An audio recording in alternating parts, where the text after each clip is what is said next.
पवन सिंह जी शराब का भी सेवन करते थे। हाँ करते हैं। नहीं, वो 1 महीने तक अक्षरा सिंह के साथ ही थे। महीने अक्षरा जी ने खुद बोला था कि मैं प्रेग्नेंट हूँ और पवन सिंह के बच्चे की माँ बनने वाली हूँ। जी। मतलब किसी भी चीज की हद होती है।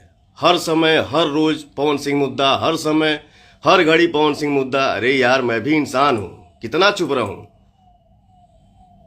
कुछ भी हो पवन सिंह का नाम ले लो, कुछ भी हो पवन सिंह को मुद्दा बना लो। ये कोई तरीका होता है यार? मैं भी इंसान हूं, बर्दाश्त करने की भी एक हद होती है।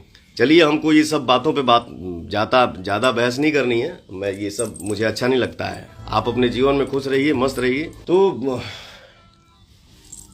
चलिए, मेहनत करना है। जिसका जैसा सोच, भगवान सबको आगे बढ़ाएं, सबको मस्त रखें। मैसेज आ रहा है, हमेशा छाए रहिए। मैसेज आ रहा है कि भाई कुछ मुद्दा को लेकर ऐसा वैसा, तो मुद्दा क्या, कुछ नहीं। आपसे अच्छा जवाब तो आपकी ऑडियंस दे रही है। हमको जवाब देने की जरूरत ही नहीं है। हमसे अच्छा तो हमारे भाई सब बोल रहे हैं, तो हमको बोलने की क्या जरूरत है? हमारे भाई ये बोल रहे हैं सब।